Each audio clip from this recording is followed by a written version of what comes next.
Welcome to Coffee Break. Thoughtful conversations for a busy world.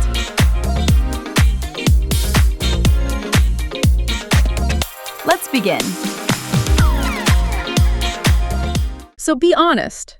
Are you listening to this on 1.5x speed right now? Or maybe even 2x speed. Right, exactly. Just so you can squeeze it in before your next meeting. And if you are, you probably think that makes you highly efficient, It's the classic optimization mindset. Yeah. You're optimizing your commute. You're, cataloging your groceries in your head. Maybe you're mentally drafting that email to your boss about Q3 projections. At the same time. All at once. But what if that incredibly powerful, constantly optimizing brain of yours is actually your biggest hidden disadvantage? It's a really jarring thought. Yeah. Especially for anyone who identifies as, a lifelong learner or a high achiever. Right. Because we spend our entire lives treating intelligence as this ultimate skeleton key. The master key to everything. Exactly. We just assume that a higher intellect, like a more powerful cognitive processor, is going to automatically guarantee a smoother, more successful life. Like it's a machine upgrade. You put in a faster processor, you expect faster results, you add more horsepower, you go faster on the highway. Yeah, we really like the idea that more processing power equals a friction-free existence. We do.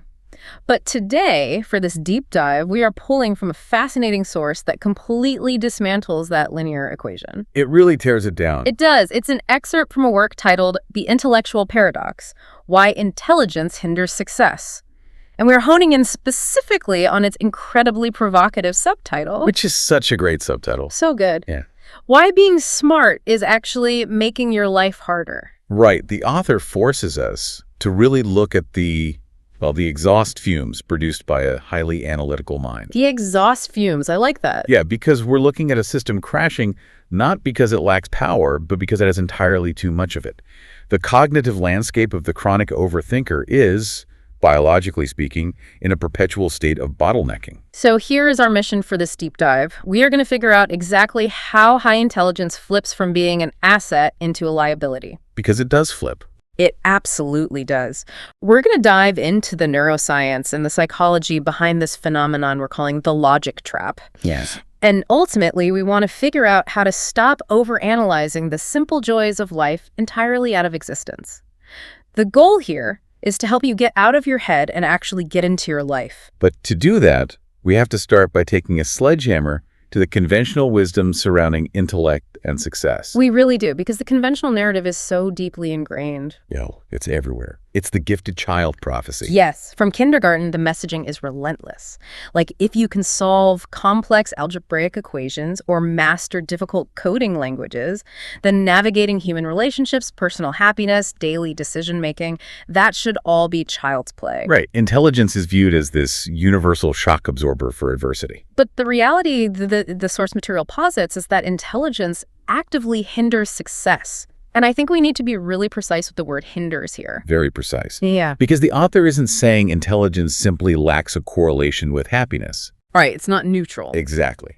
They are arguing it actively creates friction. So how does being highly capable generate friction in daily life? Break that down for us. Well, we have to look at the actual toolkit of a highly intelligent person. What actually constitutes that high-level intellectual capacity? What's in the toolkit? It is skepticism. It's the ability to see multiple angles of a single problem simultaneously. Right. It is relentless questioning. It is the capacity to predict long-term outcomes and account for dozens of variables at once. Which, it sounds phenomenal if you're trying to land a rover on Mars. Right. For orbital mechanics, Yeah. that toolkit is absolutely mandatory. Mandatory, yeah. But apply that exact same toolkit to every single aspect of human life. Oh, boy. Apply relentless skepticism, multivariable analysis, and long-term outcome prediction to, choosing a health insurance plan or deciding whether to text someone back. Or figuring out where to eat dinner. Wait, hold on. Thinking about the dinner thing, it's okay, imagine you hire a top-tier engineer to build a simple footbridge over a tiny creek in a local park. Okay, I'm with you. A normal person would just lay down 2 solid planks of wood. It works, gets you across the mud. But our genius engineer, their brain simply doesn't work that way. No. They can't just lay down two planks. Exactly. They start calculating wind shear, seismic activity, the 100-year floodplain. Micro fissures in the bedrock. Yes. Yeah. They build this bridge with intricate safety mechanisms, triple redundancies, complex suspension cables, and the bridge eventually collapses under its own immense weight before anyone even walks on it. It's too heavy. Right. The structure was so over-designed to survive every theoretical future disaster that it couldn't survive its own existence. That perfectly illustrates the concept of cognitive load. Right. Because the intellect, at its biological core, is a pattern-matching machine. It evolved to keep us safe by predicting threats. Survival of the fittest. Exactly. But when that machine is highly tuned, when it is over-engineered like your bridge, it sees threats, inefficiencies, and variables absolutely everywhere. It can't turn it off. No, it cannot help but map out the permutations. But, okay, let me push back here for a second. How do you calculate the value of an outcome before you've analyzed it? Isn't that a catch-22? It feels like one, yes. Because foresight is the whole point of being smart. I mean, human beings dominate the planet because we can plan for the winter. You're telling me not to over-engineer the bridge or overthink, say, buying a snow shovel. Right. But what if buying the wrong snow shovel injures my back? To a highly analytical person, the value of the analysis is the injury prevention. So where is the line between smart planning and self-sabotage? That's the million-dollar question. And the line is crossed when the cognitive, emotional, and temporal cost of your analysis exceeds the actual value of the outcome you're trying to secure. Wait, say that again. When the cost of analyzing something is worse than the thing you're trying to prevent. Let's look at your snow shovel example through the lens of risk assessment. Okay. The prefrontal cortex, which handles our complex planning and decision-making, is running a simulation. Like a virtual reality disaster scenario. Basically, it simulates a ruined back, medical bills, lost wages. To prevent this catastrophic simulated future, it demands perfect information about ergonomic handle curvatures and like blade materials. Right, so it sends me down a 3-week rabbit hole of reading Amazon reviews. Yes, but the prefrontal cortex is notoriously bad at weighting probabilities in modern contexts. Interesting. The actual probability of a catastrophic back injury from a slightly suboptimal shovel is incredibly low, provided you use basic form. Sure. But the certainty of the cognitive exhaustion, the lost time, and the low-level anxiety sustained over those 3 weeks of research is 100%. Wow. Okay, yeah. You traded 3 weeks of mental peace to mitigate a 1% risk. You self-sabotaged through optimization. Because I wanted certainty. Exactly. Real-world success, whether in business, relationships, or personal growth, often requires decisive action based on incomplete information. And smart people hate that. High intelligence absolutely abhors incomplete information, which creates a massive behavioral bottleneck. This brings us to the next layer of the paradox, which is how this trickles down into the micro decisions of daily existence. Yeah, the everyday stuff. Because the source subtitle deliberately puts the word smart in quotation marks. That formatting is highly intentional. Very intentional. It implies a very rigid, hyper-rational, heavily credentialed form of intelligence, the kind of smart that can debate macroeconomics but stares blankly at an overflowing washing machine. Right. It is the intelligence of the algorithm, the spreadsheet, the debate club. It values quantifiable data above all else. Yeah. And when you navigate the world primarily through that specific type of quotation mark smart, you suffer from decision fatigue on a scale most people can't comprehend. I can give you a painfully real example of this. Please do. I once spent 45 minutes, I am not exaggerating, 45 minutes standing in the aisle of a grocery store researching the optimal brand of paper towels. Oh, no. Oh, yes. I was looking at price per square foot. I was factoring in ply count. Then I started Googling the environmental sustainability practices of the parent companies. While standing in the aisle. Literally standing in aisle 4. I was reading reviews to see if the perforations tore cleanly for paper towels, something literally designed to wipe up spilled milk and be thrown into the garbage. Let's look at the mechanisms driving that 45-minute paralysis, because it isn't just a quirky story. It's a specific cognitive trap. It felt like a trap. Your brain is perfectly capable of processing all those variables: price, ply, environment, user experience. And because it can process them, it feels an obligation to process them. Yes, it felt like a test I could fail. If I bought the suboptimal paper towel, I was somehow being inefficient or morally irresponsible given the environmental factors. The choice architecture of a modern supermarket is almost weaponized against the analytical brain. There are just too many metrics provided. Too much data. And this connects directly to the work of Herbert Simon, the Nobel laureate, who introduced the concepts of satisficing and maximizing. Okay, what's the difference? A satisficer establishes a threshold of acceptability. They say, I need a paper towel that cleans up spills and costs less than $3. Right. The moment they see a product meeting those criteria, the decision is closed. Cognitive load returns to zero. They grab the blue package and go home. I deeply envy those people. We all do. But the hyperanalytical mind is almost always a maximizer. A maximizer wants the absolute best possible outcome. They want to maximize the utility of every single choice. Even the paper towels. Especially the paper towels. Psychologists like Barry Schwartz have studied this extensively in what he calls the paradox of choice. The maximizer's brain is anticipating a dopamine reward for finding the objectively perfect item. But because it's just a paper towel, there is no massive dopamine hit. Even if I find the perfect one, I just feel exhausted. Worse, because perfect information is impossible. I mean, you can't possibly read the sustainability reports of every single parent company while standing in the store. Not without missing dinner. Right. So a maximizer lives in a constant state of low-level dissatisfaction. They're never quite sure if they made the optimal choice. So the brain keeps working on it. Exactly. The prefrontal cortex remains slightly engaged, running background checks on the decision long after it's been made. You are holding yourself to an impossible standard of continuous perfection in a world defined by unpredictable variables. Which feels exactly like having 50 heavy processing apps running in the background of your smartphone. That's a great way to put it. Like if you open your GPS, the phone runs fine. But if you have a video rendering, a game downloading, location services pinging satellites, even if your phone screen is dark and you aren't actively doing anything, the device is burning hot. And the battery is dead by noon. That analogy maps perfectly onto the default mode network, or DMN, in the human brain. The DMN, what is that exactly? It's a network of interacting brain regions that is active when a person is not focused on the outside world. It's what your brain does when you are supposedly doing nothing. So when I'm just sitting on the couch. When you are sitting on the couch. In a resting state, the DMN is supposed to facilitate daydreaming, memory consolidation, and light self-reflection. Just recharging the battery. Right.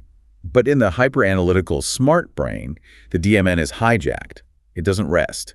It uses that downtime to simulate complex, abstract realities. It runs those background apps. Oh, man. You are analyzing a conversation you had 3 years ago, projecting your career trajectory 5 years into the future, debating the socioeconomic impact of artificial intelligence, and worrying about whether your paper towel purchase contributed to deforestation. All while staring blankly at the wall.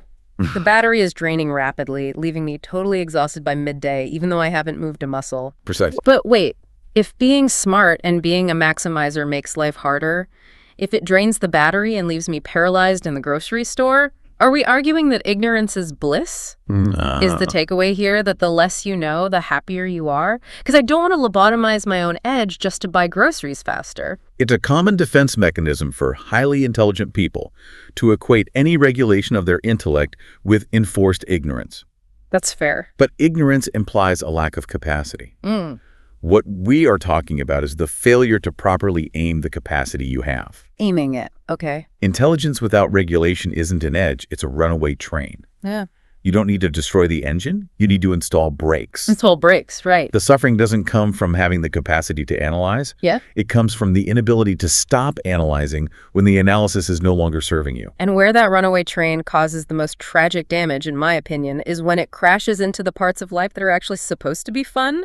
Oh, absolutely. Which brings us to the core focus of the source material, the logic trap and the overanalysis of simple joys. This is the point where the intellectual paradox transitions from being a mere productivity issue into a profound existential crisis. Let's clearly define this logic trap, because reading through the material, this jumped out as the absolute crux of why smart people are often so unhappy. It is the crux. The logic trap is the false intellectual assumption that every single situation in life can, and fundamentally should, be solved, optimized, or understood through a rational framework. It is the belief that logic is the universal master key. And the trap lies in the word every.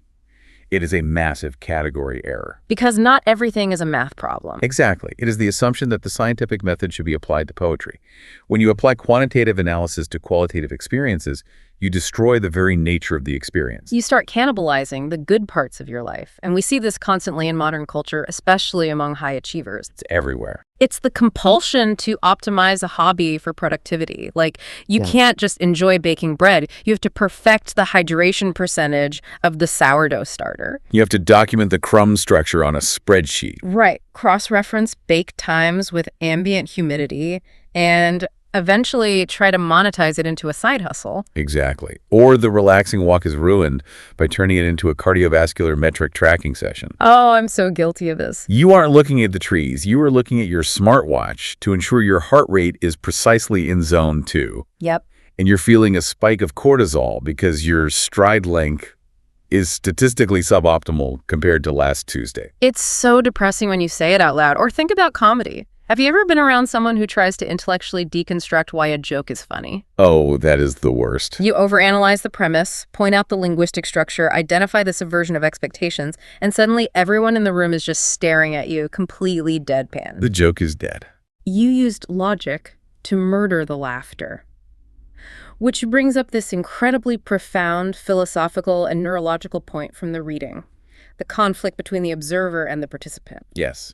This distinction is crucial to understanding why the logic trap is so devastating. Break that down for us. In any given moment, your brain can function as the participant, the one actively experiencing the sensory reality, feeling the emotion, tasting the food, laughing at the joke. Right, actually living it. Or it can function as the observer, the one standing outside the experience, recording it, analyzing it, evaluating its worth. But human attention is a zero-sum game. You cannot be both simultaneously. Neurologically speaking, you are dealing with competing brain networks. Oh, really? It's physical hardware. Yes, the network involved in direct sensory experience, sometimes called the experiential network or the task-positive network when engaged in physical action, is fundamentally different from the narrative analytical networks. So when you ramp up the analytical network to take notes on how joyful you are, or to grade the quality of the joy against previous instances of joy, you inherently suppress the experiential network. Exactly. You turn off the joy. It's like Heisenberg's uncertainty principle, but applied to human happiness. That's a brilliant way to phrase it. If you measure its exact position, you lose its momentum. I use an analogy for this all the time, the dissecting a frog concept. I know this one. If you want to understand exactly how a frog works, how its heart pumps, how its muscles twitch, how its digestion operates, you can dissect it in a biology lab. You pin it down. Right. You pin it down, you open it up, you label every single organ, and by the end of the class, you have perfect, logical, intellectual understanding of the frog. All right. But in order to gain that perfect understanding, you had to kill the frog. It doesn't hop anymore. It is a grim but perfect visualization of the analytical mind confronting a simple joy.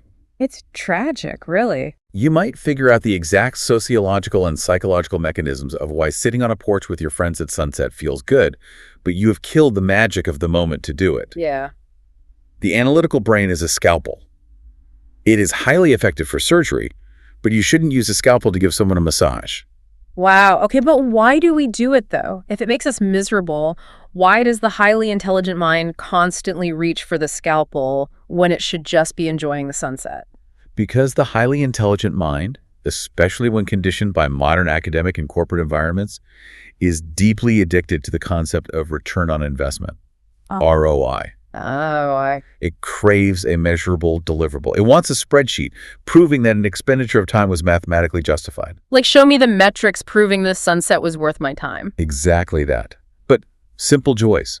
Yeah. Sitting on a porch, listening to an old record, petting a dog, skipping stones on a lake have strictly zero tangible ROI. So none at all. They do not increase your net worth. They do not optimize your workflow. They do not solve a global crisis. Right. To the hyperlogical brain, an activity with zero measurable ROI doesn't just feel useless. It feels like an active threat. That threat. Yes. Yeah. It feels like a hemorrhage of valuable resources. That you're wasting battery life.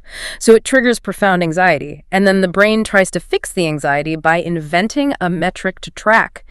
It forces an ROI onto the immeasurable. It indents a game it can win.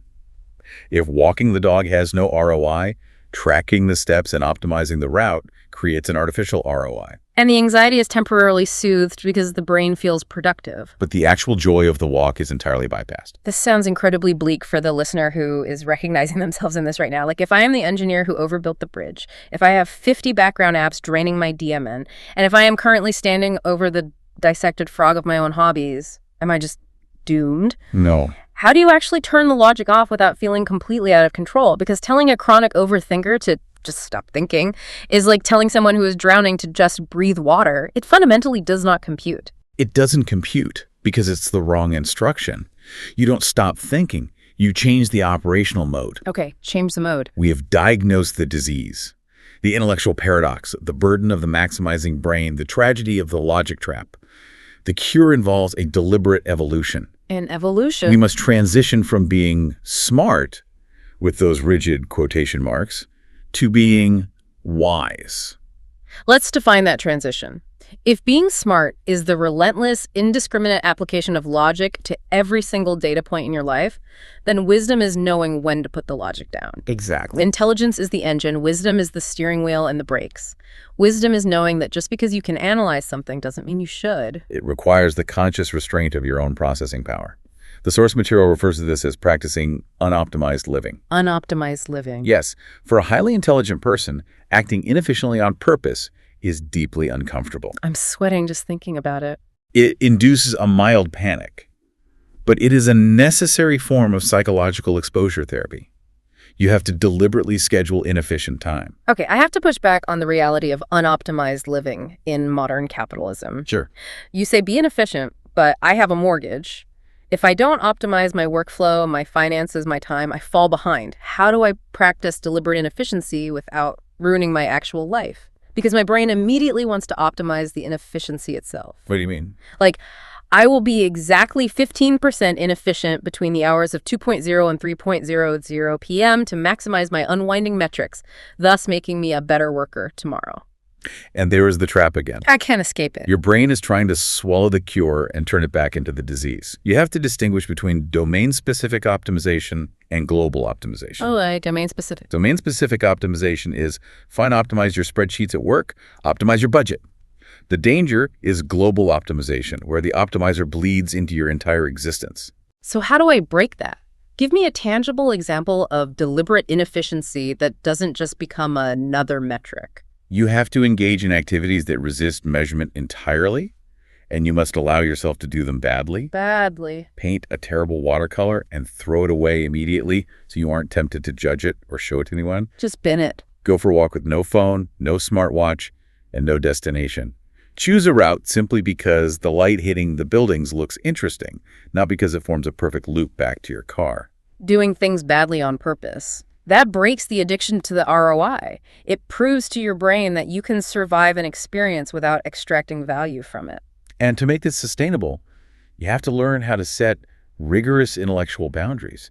You have to build firewalls in your mind. Quarantining the logic. I like the concept of firewalls. I think of it as the heavy machinery analogy. Well, let's hear it. The intellect, this quotation marks smartness, is like a massive diesel-powered bulldozer. It is an incredible piece of heavy machinery. If you need to move a mountain or clear a forest or build a highway, you absolutely want the bulldozer. Right. It is the perfect tool. Unmatched in its power. But you do not use a bulldozer for everything. Exactly. If you want to plant a single delicate tulip bulb in your front garden and you fire up the bulldozer to dig the hole, You're going to destroy the garden. you rip up the driveway, you crush the flower, it's a disaster. You have to know which tool fits the moment.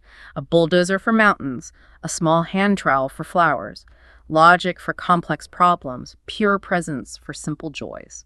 That analogy captures the ultimate synthesis of this deep dive. Yeah. True intellectual success, the kind that actually enriches your life rather than hindering it, isn't about running your brain at 100% capacity all the time. No. It's not about constantly proving how smart you are. It is about mastering your intelligence as a tool rather than letting it run you on autopilot as a tyrant. The ultimate sign of high intelligence should actually be the ability to selectively suspend it. The ultimate sign of intelligence is knowing how to play dumb. That is wild. It really is. But practically speaking, I want to drill down into the moment of crisis.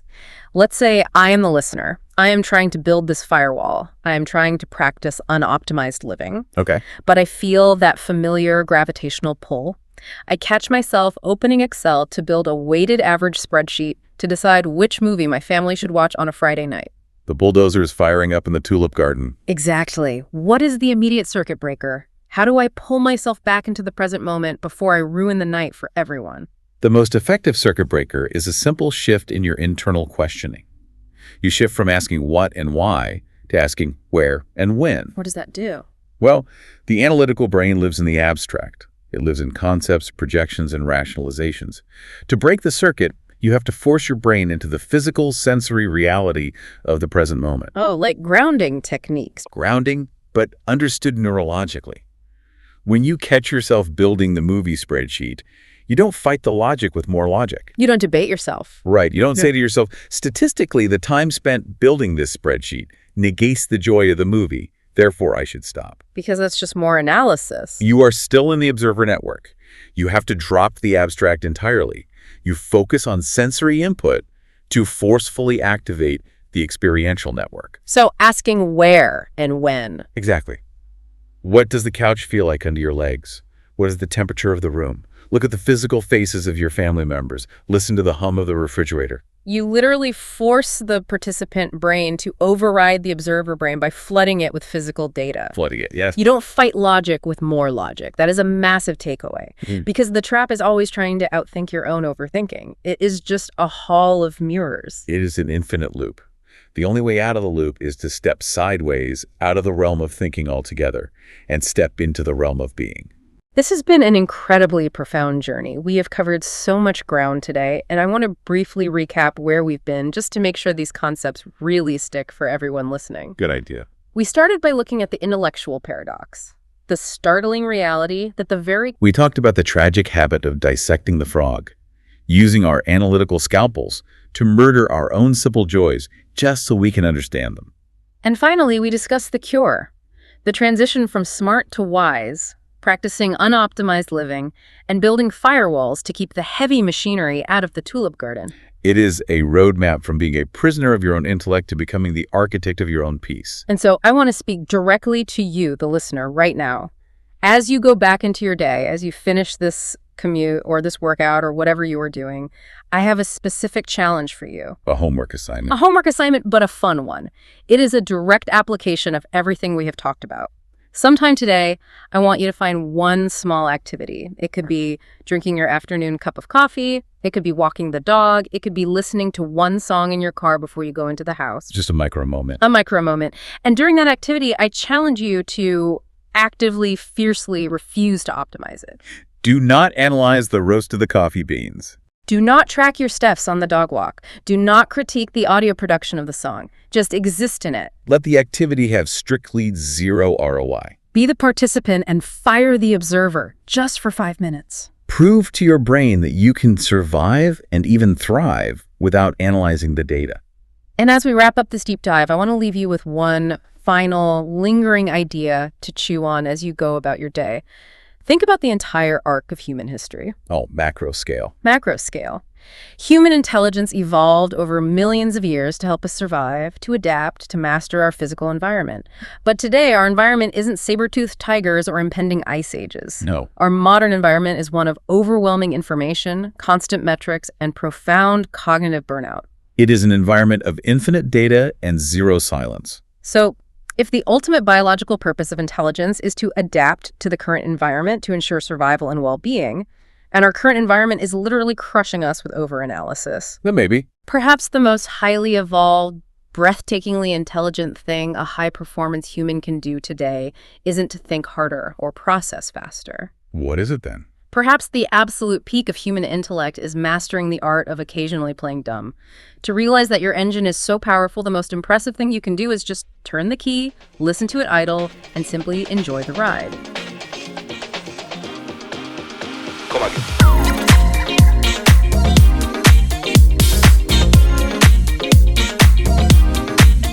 Thanks for spending this time with us on Coffee Break. If this conversation stayed with you, you can find more episodes here on the channel. Until next time, take care.